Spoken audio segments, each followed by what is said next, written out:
Hello students, welcome to the next session on Analog Electronics 1.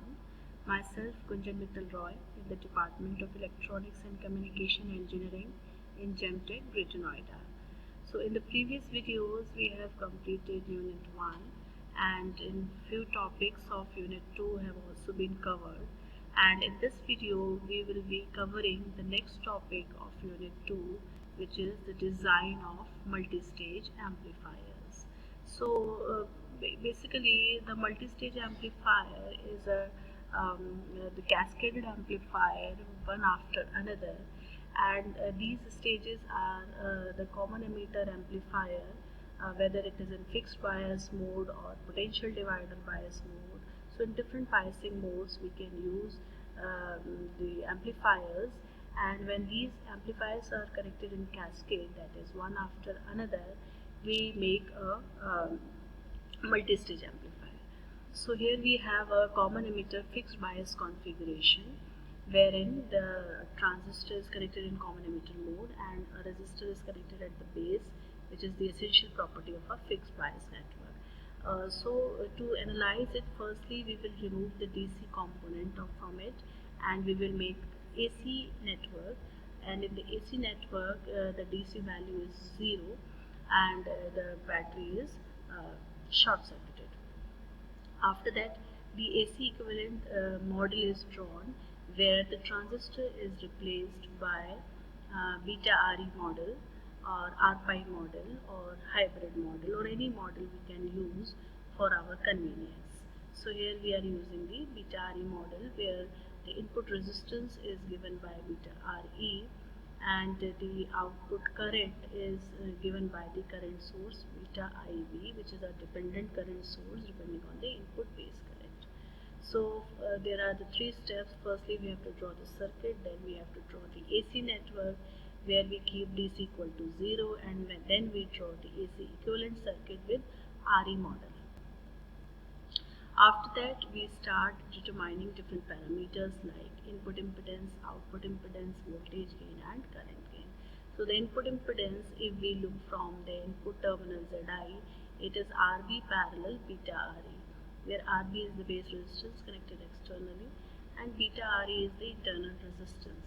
It is also equal to nearly beta Re, and when the two components are in parallel, so it is almost equal to 1 if the one resistance is very high with respect to other. Rb is much greater than beta Re, so it gets omitted and the input impedance is really beta Re. Now the output impedance Z0, it is equal to Rc parallel R0, and again R0 is very high, so it is nearly equal to Rc.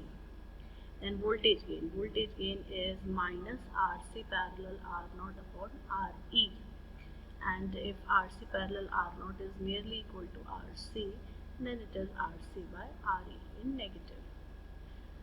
Then current gain is minus Av Zi upon Rc. So from these parameters we can conclude that in a common emitter amplifier, how high input impedance, we get high input impedance, low output impedance, high voltage and high current gain, and we get a phase shift of 180 degree between input and output signals. After that we get common emitter voltage divider biasing network. Here we use a voltage divider or potential divider biasing network having two resistors R1 and R2 connected in series, and if we analyze it, we firstly convert it into AC circuit and then we draw its AC model using RE model. So the circuit shown in the left of the presentation is the RE model of the potential divider network. And here also we derive all the four parameters like input impedance, output impedance, voltage gain and current gain. So like in a similar previous method, like previous way, we will derive the all four parameters. After that we have a common emitter circuit with emitter bias configuration, and resistor Re is unbypassed. That means Re is considered.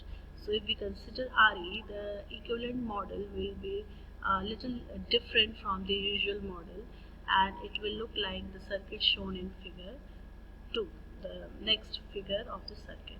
So here also we will derive input impedance, output impedance, voltage gain and current gain. Then we have common emitter collector feedback configuration. So we have taken all the three configurations: fixed bias, potential divider, feedback bias, and even in potential divider we have taken when RE is bypassed and when RE is unbypassed. Then the emitter follower configuration or common collector configuration. Here the output is taken across emitter, and the emitter resistor acts as a load.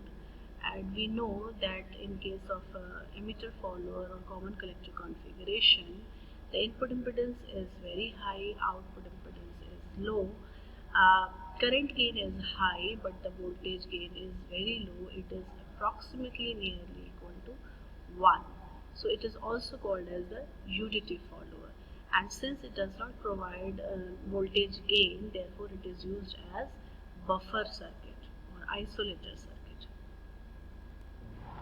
Then we use common base configuration. Here the base is made ground and common between input and output terminal.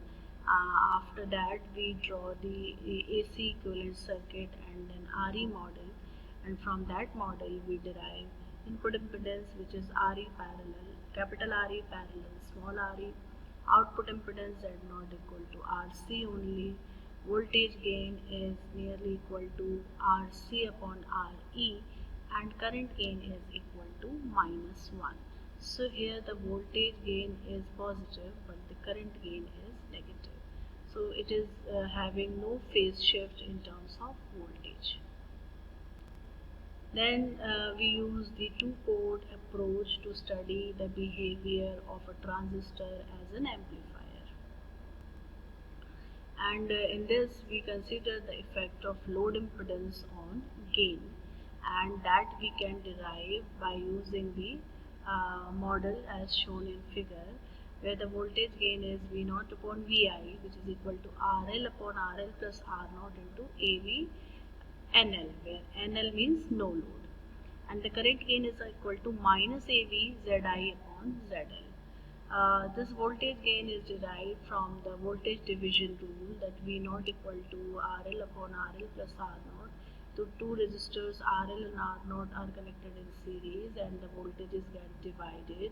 So we have to derive the voltage across RL. We will be using voltage division rule, and from that rule we get V out equal to RL upon RL plus R0 into AV Vi, where the input voltage is nothing but the voltage of the voltage source, which has the value of AV Vi, where AV is the voltage gain, NL means no load voltage gain, and Vi is the input voltage. So it is a dependent voltage source which depends on the input voltage Vi.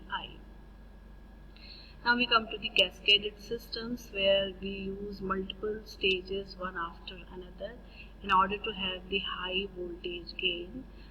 The DC bias circuits are isolated from each other by the coupling capacitors, and the DC calculations are independent of the cascading.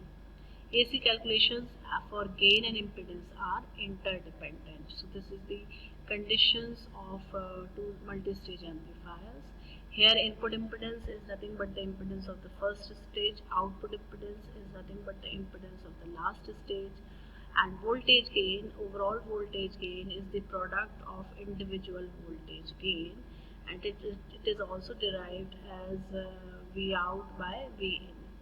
And the current gain is equal to minus A voltage gain into Zi1 upon RL, where RL is the load resistance.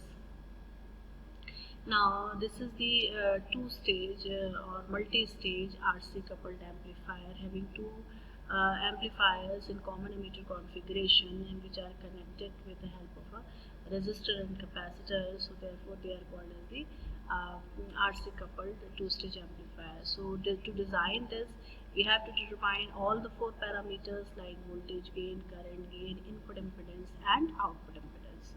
So again the method is same, that firstly we have to remove the DC bias, then we have to draw the AC equivalent circuit, and after that we will draw the AC model, where we will be drawing RE model or hybrid model or any model to define the transistor. So by doing that, we have come to the conclusion that Zn is equal to R1 parallel R2 parallel beta Re1, where beta Re1 is the internal resistance of transistor 1. The output impedance is nothing but the resistance of second stage, which is RC2. The voltage gain is equal to the product of the two individual gains. If they are AV1 and AV2, then the overall voltage gain is the product of AV1 and AV2, where AV1 is nothing but the minus RC1 parallel Zi2 upon Re1, and AV2 is minus RC2 upon Re2. So if we multiply the two, we get positive gain. That means the voltage gain of a multi-stage amplifier, if it is 2-stage, the voltage gain will be positive. If it is 3-stage, the voltage gain will be negative. So if the number of stages are odd, the output will be 180° out of phase with respect to input. Otherwise, it will be in same phase. Now the cascode circuit. In the cascode, there are the two transistors connected one on other. That means the emitter of first transistor is connected to the collector of the second transistor, and this way we get high isolation factor, high bandwidth and high impedance. We have some examples of multi-stage amplifiers, which are Darlington pair and feedback pair. These pairs we have already covered in our previous video in detail. Thank you so much.